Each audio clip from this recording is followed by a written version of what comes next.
So I'm calling the meeting to order. Roll call has been taken. I need approval of the minutes of the 7/17/19 regular meeting. Thank you. Second. Thank you. Any comments or questions or changes, corrections to the minutes? Hearing none, all in favor of the motion signify by saying aye. Aye. All opposed, same sign. Thank you very much. Introduction of rehire Patrol Officer Joshua Larsen. Stand up. For those that don't know Josh, previously Josh had been with our department for 3 years. Based on an injury, he had to leave and took some time healing. He's back, and we're happy to have him back. He had resigned for about 6 months. Opportunity came up when Mike Topnes took that instructing job down at Mid-State Technical College. And based on Josh's condition and his skill set and experience, he was eager to come back, and we were eager to have him back. So, welcome back, Josh. Thank you. Happy to be here. And you're feeling healthy and strong, and feeling good. And you're anxious to be back with the guys and the girls, ladies. Yeah, feeling good. Feeling back to normal, and well, as normal as I'm gonna get for being 40 years old, and I'm ready to get back out there, to get back at it. So. Listen, you don't realize it now, but 40 is wonderful. I remember it well. Yeah. Anyway, glad to have you back. Yeah, it's good to be back. Thank you. All right, next is approval of the police department bills. Chief Gramsa, would you care to take us through them? I do care. 2 sets of bills in front of you. One signed by Commissioner Earl on the 24th of July and one by Commissioner Myers on the 7th of August. Just a couple things to bring to your attention on 5C. I noticed an error. There was where it says Baycom, the $6,006.87. I believe that's a quote that we received for maintenance contract for 2020. So that's an invoice that wasn't paid. It was actually not an invoice, it was just a quote. So that doesn't need to be there. And that money has not changed hands. And then on 5M, through Motorola Solutions, we had purchased 3 new mobile radios for our squads.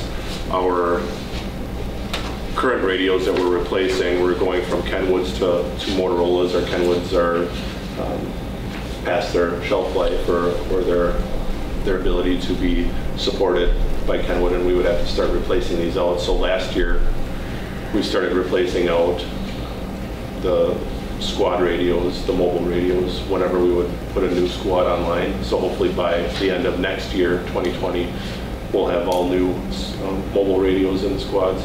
As far as the monies go for that, it's about $11,986 for 3 mobile radios.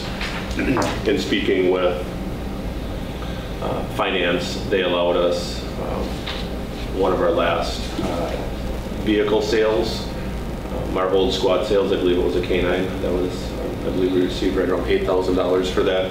We were able to take that, which would normally go into the general fund revenues account, and we were able to apply that towards this capital purchase item as long as it went towards new squads. Finance was fine with that, and we were able to then help offset that cost in getting those updated mobile radios in the new squads as we change them over. So that's everything I have to bring to your attention. Be happy to answer any questions. Otherwise, look for approval.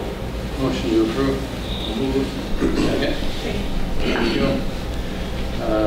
Comments, questions? Basically, then only 3,000 or so out of this year's operating budget. Yeah, I think it would be about 3,000. We have equipment costs built into that. So whenever we bring a new squad online, we have to usually purchase a new light bar or new lighting for it. Some of it can be reused from the old squad, some of it cannot. Usually with the, even if we went with the same style of squad, the model years change enough to where we often have to get a new cage that's fitted Sure, for the yeah. interior of that. So there's equipment costs that we build into that, and often that little bit amount for the $1,000 for each squad will come out of that Okay, built-in cost. thank you. Motion on the table. Any additional comments or questions? All in favor of the motion signify by saying aye. Aye. Oh, I'm sorry, excuse me. Our parliamentarian tells me I need a roll call. Would you care to do that for us? Myers. Yes. Earl. Yes. Meeks. Yes. Gershman. Yes. Keel. Yes. Thank you very much. The next item on the agenda is the fire department bills. Chief, you want to take us through them? Good morning. Two sets of bills in front of you. One was signed by Commissioner Earl on July 22nd and one by Commissioner Keel on August 2nd.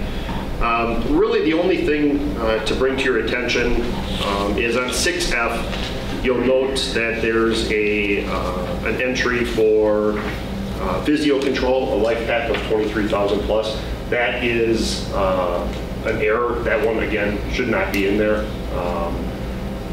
We're not in cahoots with the PD on putting things in that shouldn't be in there. That was one that was inadvertently put in. It was actually paid last month, and for some reason it ended up in this month's again.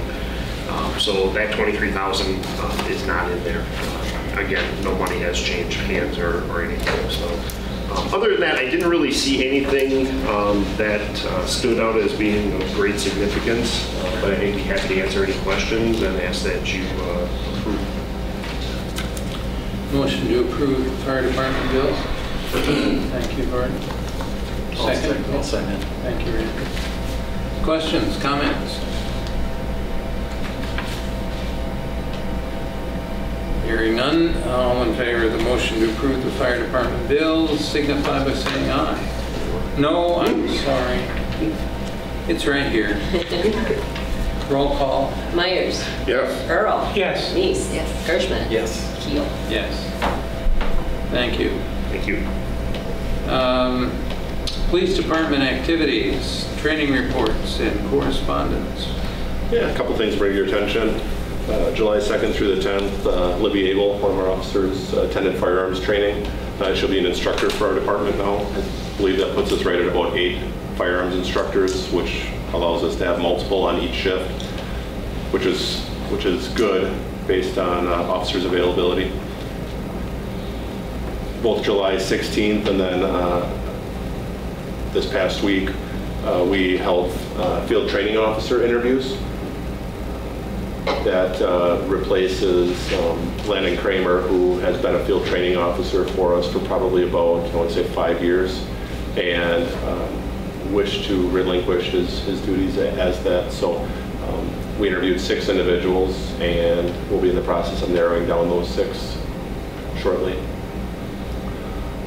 On the 25th of July, we presented active shooter awareness and response to Prince Corporation. Both Lieutenant Esser and our school resource officer, Matt Barris, put on that training. Then lastly, on July 31st, Marshfield Utilities and Baycom and ourselves, fire and police met over a video conference, or actually a conference call, just to discuss some final steps towards getting the towers and police and fire communications live on the multiple sites. We're again hoping to be completed with that project within the next month and be live. So there were some changes that happened that Marshfield Utilities took on, some lighting that had to be relocated just to get it further away from the antennas.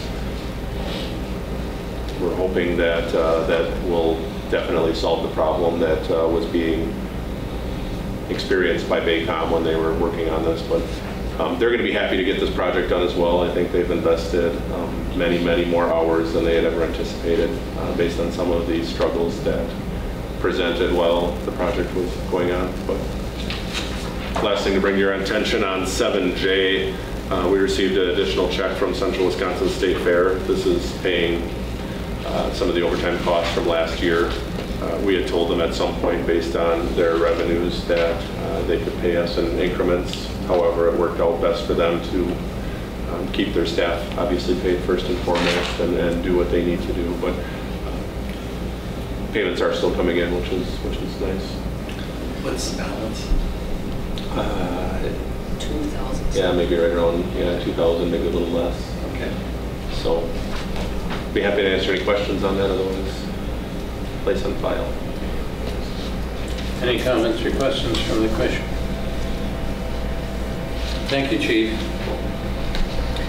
You're also the next item, and that's approval of a budget resolution. Do you want to talk us through that briefly?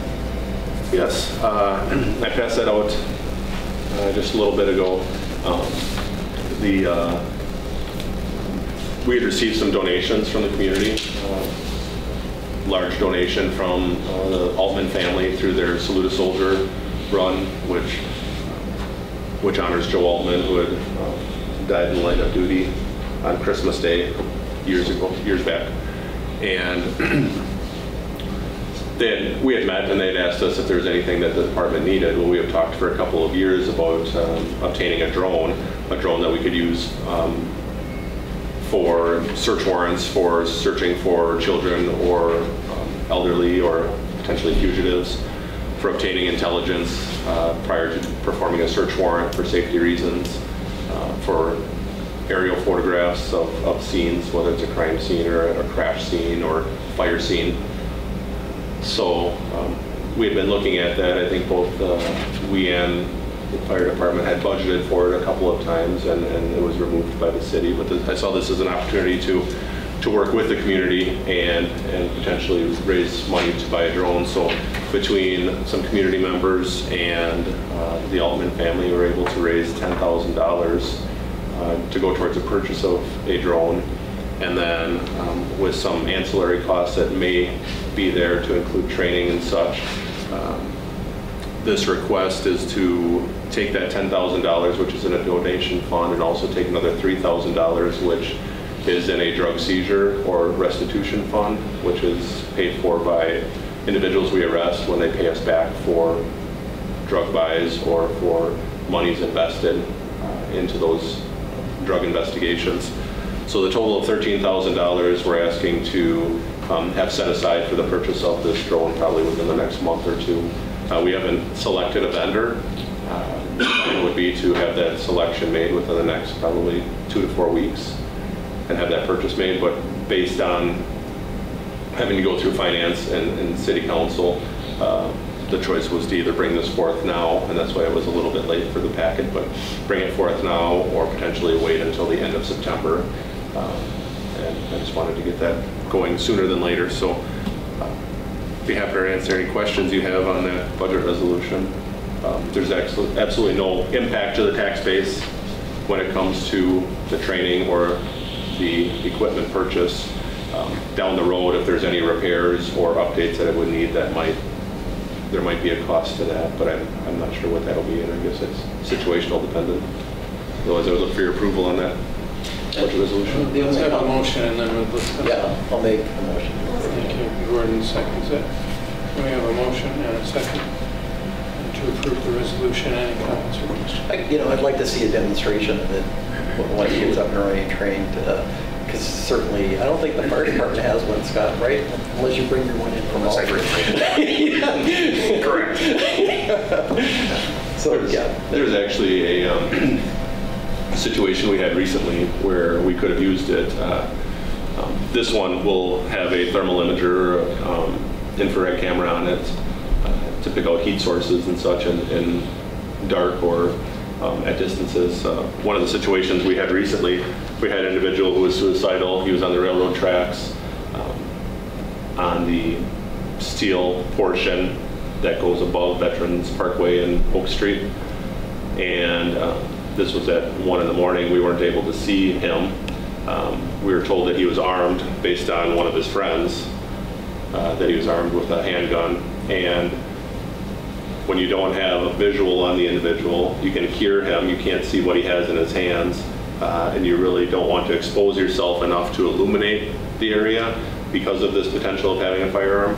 Having something hire something, possibly a thermal imager that, or even something with night vision that we could look at, see him where he is, see if he has anything in his hands or if there's any items nearby him that could hurt us or hurt him, would have been beneficial. After about probably 2.5 hours of negotiations, he came out and surrendered. But just having that intelligence and that information ahead of time is, would help us be able to tell how much we can expose ourselves or how close we can get to the individual and exactly where they are. So that's one situation just within the last probably 6 weeks or so, 4 to 6 weeks that we could have used yet. And I could give you countless other times. So when the time comes, yeah, we're looking forward to having opportunities for this. So is a piece of equipment like that get insured? So like that person could have shot at it and shot it down and then you're without a piece of equipment forever. But so is that insured or is there? Yeah, it would be covered under the city's policy of equipment and such through the League of Municipalities. We would just, we may have to, if it's a capital item, which anything over $10,000, we may have to define it or highlight it saying that we have this piece of equipment, but nowadays it seems like nearly every piece of our equipment has a hefty price tag on it. Speaking of that, considering what you can buy a pretty capable drone for on Amazon, is this available to the fire department to move patients from place to place? To move patients? It does actually. For $13,000, you ought to be able to haul a cow.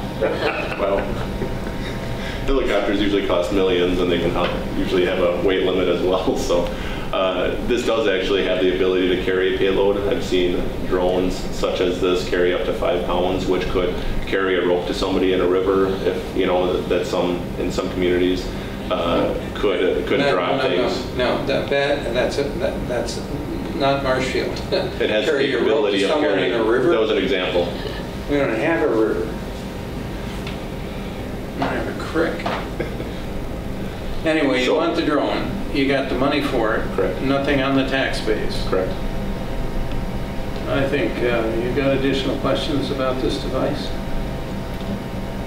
And just so everyone remembers, we have policy already written and in the police department policy manual for the use of drones. So I had said to Rick that I'm sure we would approve this today, but I would want to see policy before it was used. And he reminded me that the policy is already in the policy manual. So, let's have the roll call vote. Myers? Yes. Earl? Yes. Neese? Gershman? Yes. Keel? Yes. Thank you. Move forward and make sure that we get to see it once you get it and have a trained operator. Sounds good. Yeah. Now you have to buy a trailer to haul around in. Might need to store it somewhere. I wanted to do that. We'll talk. That wasn't smart. Yeah, it's well worth it. All right. Fire department activities, training reports, and correspondence. Just want to start out in July. We had 2 of our retired firefighters pass away. Charlie Hennis, who gave 27 years of service to the department, and Paul Adler with 29 years. They passed away within a week of each other. So we had 2 funerals, and it's a very tough time. Both contributed greatly to the department. Within the packet, several meetings, tours, training sessions throughout the month. We did several car seat installs again this past month, as well as extinguisher training. The extinguisher training with that new training simulator is going very well. A lot of positive comments from the businesses that we've interfaced with. On 8A, myself, Deputy Chief Bacus, firefighter Foth, McNamara, and Friedland went down to Ohio to do a midpoint inspection on our new ambulance. It was at the 80% build. We were able to ensure that it's built with what we expect. That ambulance is actually coming back home tonight. So the new ambulance will be here tonight. Tomorrow or Friday, I believe, it goes up to Stratford Sign for about a week for graphics.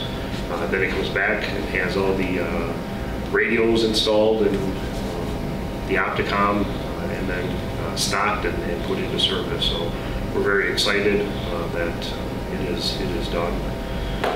On 8D, Deputy Chief Sleddy and Vegas attended an Image Trend conference in Minneapolis. That conference, or that program, Image Trend, is our record management program for EMS reports, fire, everything else.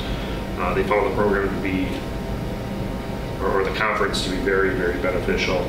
Learned a lot, interfaced and networked with a lot of different people, and so they were very happy that they were able to go. A couple of thank you cards in the back, and other than that, I'd be happy to answer any questions and ask that you accept and place on file. Comments or questions for the chief? Thank you, Chief. Thank you. Item 10 on our agenda, I've been told the chair should read this. Consideration of motion to adjourn into closed session pursuant to section 19.85, parenthesis 1, close parenthesis, parenthesis E, close parenthesis.